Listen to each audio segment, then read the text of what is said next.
आपको ये पता ज़रूर होगा कि भगत सिंह ने फांसी पर जाते समय थोड़ा समय मांगा था, क्योंकि वे लेनिन की जीवनी पढ़ रहे थे। सामने मौत बुला रही थी और वे लेनिन की जीवनी पढ़ने में मग्न थे। लेनिन ऐसे दयावान हत्यारा लोगों के दिलों पर राज करने वाले थे कि उनकी मौत हुए आज 100 साल से ज़्यादा हो चुकी है। अभी तक उनके शव को सुरक्षित रखा गया है। जी नमस्कार, मैं श्याम सुंदर। आपसे निवेदन है कि इस वीडियो को पूरा देखें, एक नहीं 2 बार देखें। लेनिन का पूरा नाम व्लादिमीर इलिच उलियानोव था। लेनिन संसार के लिए पहेली है। उसे खून पीने की हरदम प्यास रहती थी। वह खून का प्यासा था। वह बहुत खून पी चुका था, पीता ही रहता था, पर उसकी प्यास नहीं बुझती। उसका पंजा हर वक्त खून से लथपथ रहता था। वह बड़ा खूनी था, मगर तो भी लोग उसे बड़ा दयावान, ममतावान और सीधा साधा, सरल और मधुर बतलाते थे। क्या बात है, दुनिया भर लेनिन से डरती थी। यूरोप वाले उसका नाम सुनकर कांप जाते थे। अंग्रेज लोग उसकी बात आने पर ओंठ चबाते थे। लेनिन इतना विचित्र क्यों थे? जो लोग उससे मिलने जाते थे वे उससे प्यार करने लगते थे। इस लेनिन में ऐसा कौन सा जादू है? दुनिया भर उसे जानती है, मानती है। क्या दुनिया उसके खूनी स्कीम से सहानुभूति रखती है? क्या दुनिया भी खून की प्यासी है? लेनिन रूस का बादशाह था, यह बात भी नहीं। लेनिन दुनिया का सहानुभूति जीत रहा था, इसमें अचंभा कुछ भी नहीं।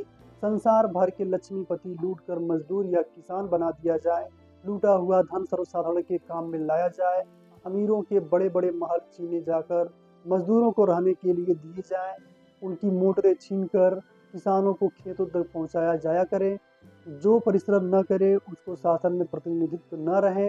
ऐसा कोई भी मनुष्य न बचे जो बिना परिश्रम की रोटी खा सके। लेनिन की ये मोटी मोटी बातें हैं। उनकी इन बातों से संसार की बहुत बड़ी हितैषिता प्रकट होती है, पर उसकी बातें जितनी अच्छी है, उद्देश्य जितने भले हैं, उसकी हितैषिता जितनी पवित्र है, उतनी ही भयंकर उसकी कार्यप्रणाली थी। वह दयावान हत्यारा था। वह सहृदय जल्लाद था। वह साम्यवादी खूनी था। वह निष्ठुर स्नेही था। उसके काम ऐसे ही थे, उसके ढंग ऐसे ही थे। इतने से आपके दिमाग में उनके चरित्र के बारे में एक इमेज बन गया होगा। अब चलते हैं, उनके जीवन को विस्तार से जानते हैं। लेनिन का जन्म 22 अप्रैल 1870 को एक रूसी जमींदार के घर हुआ था। उनके पिता काफी ख्याति प्राप्त व्यक्ति थे। लेनिन 8 बच्चों में से तीसरे थे। उनके 2 बड़े भाई बहन थे, जिनका नाम अन्ना और अलेक्जेंडर था। उनके बाद 3 और बच्चे हुए, ओल्गा, दिमित्री व मारिया। उसके बाद में 2 भाई बहन की बचपन में ही मृत्यु हो गई। कई कॉलेजों में इन्होंने शिक्षा प्राप्त की। यूरोप की अनेक भाषाओं का इन्हें बखूबी ज्ञान था। कजान विश्वविद्यालय से भौतिकी और गणित का अध्ययन किया। कॉलेज में पढ़ते समय ये बड़े उद्दंड और प्रतिभाशाली छात्र थे। कॉलेज की वाद विवाद समितियों के ये प्राण थे। लेनिन ने इलियाना मारिया से शादी भी कर ली, जो एक अमीर स्वीडिश लूथरन माँ और रूसी यहूदी पिता की सुशिक्षित बेटी थी। शादी के तुरंत बाद इलियाना मारिया को नौकरी मिल गई। 6 साल बाद वह प्राथमिक विद्यालय के निदेशक बन गई। उसके 5 साल बाद उन्हें प्रांत के पब्लिक स्कूलों के निदेशक के रूप में पदोन्नत किया गया, जहां उन्होंने आधुनिकीकरण के लिए सरकार की योजनाओं के एक हिस्से के रूप में 450 से अधिक स्कूलों की नींव रखी। जनवरी 1882 में शिक्षा के प्रति उनके समर्पण ने उन्हें सेंट व्लादिमीर का आदेश दिलाया, जिसने उन्हें वंशानुगत रईस का दर्जा दिया। लेनिन और मारिया के नेतृत्व से कोई बच्चे नहीं हुए। कॉलेज में मार्क्सवाद के साम्यवाद को पढ़कर लेनिन की रुचि साम्यवाद के अध्ययन की ओर झुक गई। कॉलेज की छात्रावस्था में ही इन्होंने यूरोप के बड़े बड़े विद्वानों की लिखी हुई साम्यवाद संबंधी पुस्तकों का अध्ययन कर डाला। जर्मनी और फ्रांस के साम्यवादियों से इनका पत्र व्यवहार भी आरंभ हो गया।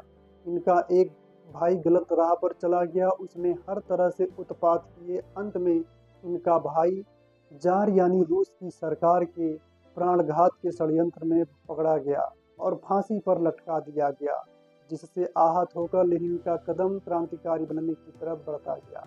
लेनिन कॉलेज से निकलकर भी अपने काम में लगे रहे। इन्होंने संसार भर के साम्यवादी नेताओं के महत्वपूर्ण ग्रंथों का अध्ययन किया। जर्मनी के साम्यवादियों से इनका स्नेह भी बढ़ गया। कई साम्यवादी सभाओं और कॉन्फ्रेंसों में इन्होंने जोरदार भाग लिया। लेनिन को रूसी किसानों का उद्धार साम्यवाद द्वारा ही संभव दिख पड़ा। लेनिन को एक राजनीतिक अपराध में कैद का कठोर दंड मिला। सजा भुगतने के बाद ये स्विट्जरलैंड चले गए। स्विट्जरलैंड रहकर इन्होंने अपने देश की और भी महत्वपूर्ण सेवा की। वहाँ इन्होंने रूसी किसानों की मुक्ति के संबंध में कई महत्वपूर्ण पुस्तकें लिखी। इतनी अच्छी पुस्तकें रूसी भाषा में अभी तक प्रकाशित नहीं हुई है। इन पुस्तकों का रूस में बाइबिल की भांति प्रचार हुआ। रूस में उस समय जार यानी रूसी सम्राट का कोप काम कर रहा था। जोर जुल्म और निरंकुश सरकार तप रही थी। संदेह मात्र पर कोई भी व्यक्ति आजन्म कैद की सजा भुगतने के लिए साइबेरिया जैसे भयानक और ठंडे मुल्क में भेज दिया जाया करते थे। सैकड़ों रूसी कैद खाने में ही भोजन बिना भूखों मर गए, नदियों में डुबाकर मार दिए गए। सैकड़ों देशभक्त नेता सड़क की लालटेनों से टांग कर फांसी देकर मार डाले गए। भयानक चित्कार और कोलाहल सारे देश में छाया हुआ था। सच्चे देशभक्त तपे हुए सोने की भांति अपने कर्तव्य पथ पर निर्भय हो हथेली पर प्राण रखे हुए देश की स्वाधीनता का युद्ध लड़ रहे थे। लेनिन इन भयानक दिनों में कई बार रूस गए और गुप्त रहकर अपना कार्य संपन्न करते रहे। इसी बीच इन्होंने यूरोप की भी यात्रा की। लेनिन को अंतर्राष्ट्रीय दांवपेच जानने की बड़ी लालसा थी। इंग्लैंड, फ्रांस तथा जर्मनी की अंतर्राष्ट्रीय चालें चली जा रही थी। लेनिन ने भी भेष बदलकर जर्मनी और फ्रेंच गुप्त दूतों का पीछा किया और कैसर की धूर्तता भरी राजनीतिज्ञों की भीतरी बातें जानने की चेष्टा की। सर एडवर्ड ग्रे और लाई मार्ले आदि के दांवपेच समझे, बड़े बड़े सैर सपाटे किए, पर अपने देश की याद नहीं बुलाई। 1905 से रूस का पर्दा बदला। रूस के सम्राट ने अपनी प्रजा का रोमांचकारी हत्याकांड कराया। समस्त रूस में सनसनी फैल गई और प्रजा पक्ष के बड़े बड़े आदमियों की गिरफ्तारियां फिर शुरू हो गई। दमन नीति और अत्याचार का बाजार फिर गर्म हो उठा, लेकिन रूसी कायर नहीं थे। हजारों युवकों और युवतियों ने गुप्त समितियां बना बनाकर रात्रि में गांव गांव घूमकर फिर अराजकता का प्रचार किया। किसानों और मजदूरों को तैयार किया। इधर सरकार अपनी नंगी तलवार चमका रहे थे तो उधर अराजक दल के लोग भीषण षड्यंत्र रच रहे थे। दोनों ओर से सत्ता और स्वाधीनता का युद्ध लड़ा जा रहा था। 1913 तक यह संग्राम पूरे जोरों पर रहा। 1914 ईस्वी में महायुद्ध आरंभ हो गया। सरकार का ध्यान युद्ध की तरफ खींच गया और इधर अराजकों ने भीतरी षड्यंत्रों द्वारा अपनी तैयारी आरंभ कर दी। लेनिन उस समय रूस में नहीं थे। यदि होते तो निश्चय फांसी पर लटका दिए जाते। वे सदा गुप्त रहकर रूस आते और अपनी सभाओं में बोलकर तथा आदेश देकर चले जाते थे। यदि युद्ध के समय लेनिन रूस के भीतर ही रहते तो रूसी राज्य क्रांति का कुछ और ही रूप होता। 1917 तक लेनिन स्विट्जरलैंड में ही रहे। राज्य क्रांति के घटित हो जाने के बाद ये एक शराब के पीपे में छिपकर पेट्रोग्राड पहुंचे और खास सरकार के महल के भीतर एक तहखाने में कई दिन तक छिपे पड़े रहे। लेनिन ने रूस में जो कुछ काम किया वह साधारण काम नहीं। 1879 में लेनिन एक घोर अराजक और षड्यंत्रकारी व्यक्ति थे, पर बम द्वारा या महलों में सुरंग लगाकर अपने उद्देश्यों की सफलता नहीं चाहते थे। इनके सुरंग जनता के हृदय में हरदम सुलगा करते थे। लेनिन जानते थे कि रूस की सत्ता किसानों के हाथ में होगी, इसलिए लेनिन बार बार किसानों में काम करने का जोर देते थे। लेनिन के पुराने मित्र ट्रांस्की मजदूरों और सैनिकों के बीच में काम करने का दम भरते थे, पर लेनिन अपने विचारों पर अटल रहे और निरंतर कृषक क्रांति की तैयारी में जुटे रहे।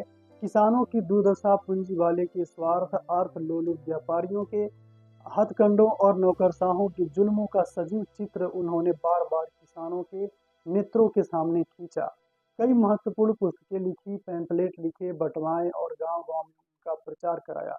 गुप्त समितियां स्थापित कराई और झोपड़े झोपड़े में साम्यवाद का प्रचार कराया।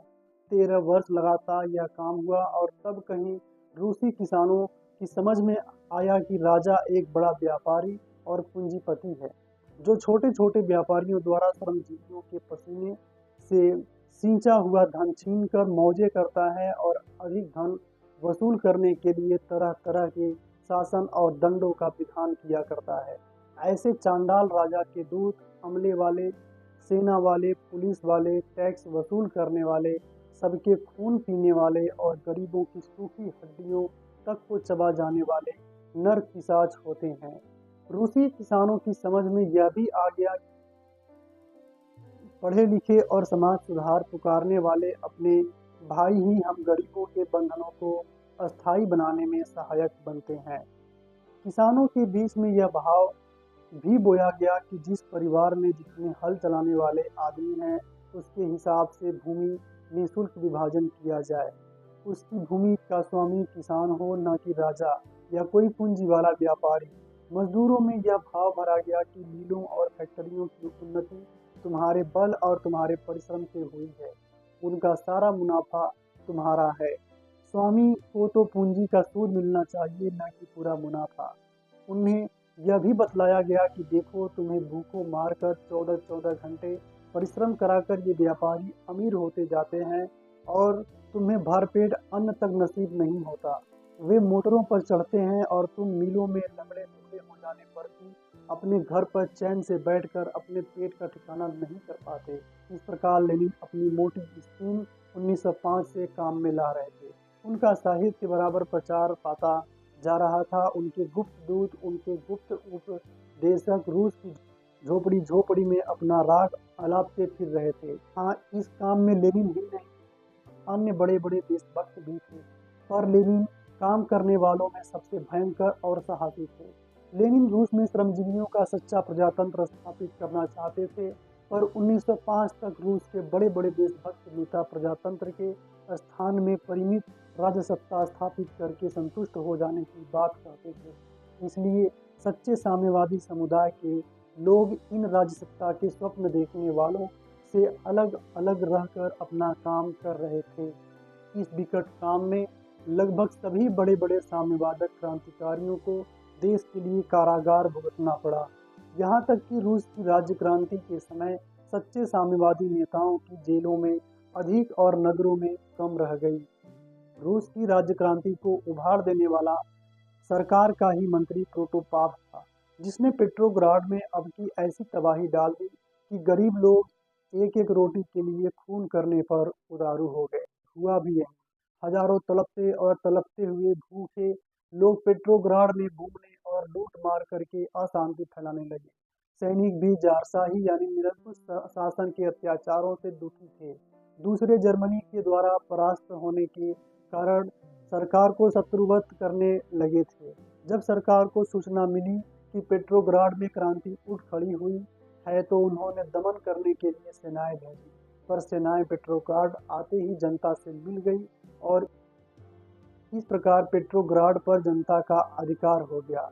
बड़े सौभाग्य की बात यह है कि पेट्रोग्राड में बड़े बड़े देशभक्त नेता मौजूद थे। उन्होंने घंटों के भीतर प्रबंधक दल और कमेटियां तैयार की, स्वयंसेवकों को नियुक्त करके पुलिस का काम किया, पर ये नेता धन के समान विभाजन के पक्षपाती नहीं थे। ये केवल प्रजातंत्र की स्थापना करना चाहते थे। ऐसा ही उन्होंने किया भी। प्रिंस लॉ प्रधानमंत्री बने, उसके बाद करंस्की को प्रधानमंत्री बनाया गया, पर रूस में बीज कुछ और ही बोया गया था और इसके फलों को तोड़ने के लिए जर्मन की सहायता से रेलवे ट्रेन द्वारा लेनिन और ट्रांस्की दोनों मित्र रूसी सीमा में आकर दाखिल हो गए। लेनिन के आते ही समस्त किसान और मजदूर प्रजातंत्र की स्थापना करने वाले नेताओं का साथ छोड़कर लेनिन के साथ हो गए। कुछ ही महीनों के भीतर लेनिन ने कमजोर प्रजातंत्र की शासन प्रणाली उलट दी, बोल्शेविक यानी रूसी सोशल डेमोक्रेटिक लेबर पार्टी की स्थापना की और अक्टूबर क्रांति का नेतृत्व किया, जिसमें दुनिया के सबसे समाजवादी राज्य की स्थापना की। उनकी सरकार ने रूसी गृह युद्ध जीता और कम्युनिस्ट पार्टी के तहत एक पक्षी राज्य में सत्ता को मजबूत किया। वैचारिक रूप से एक मार्क्सवादी विचारधारा के लिए उनके विकास को लेनिनवाद कहा जाता है। लेनिन की मृत्यु 21 जनवरी 1924 ईस्वी को दिल का दौरा पड़ने के कारण हो गई, लेकिन उनका अंतिम संस्कार अभी तक नहीं हुआ है। उनके शव को पिछले 100 सालों से सुरक्षित रखा गया है। आपको पता ही होगा कि मार्क्स, स्टालिन व लेनिन, इन तीनों की सामूहिक विचारधारा को साम्यवाद कहा जाता है, जिसमें लेनिन के बारे में हमने जानने का प्रयास किया। मार्क्स और स्टालिन की वीडियो जब भी आए आप तक पहुंच सके, इसके लिए चैनल को सब्सक्राइब जरूर कर लें। मिलते हैं अगले एपिसोड में, तब तक के लिए धन्यवाद।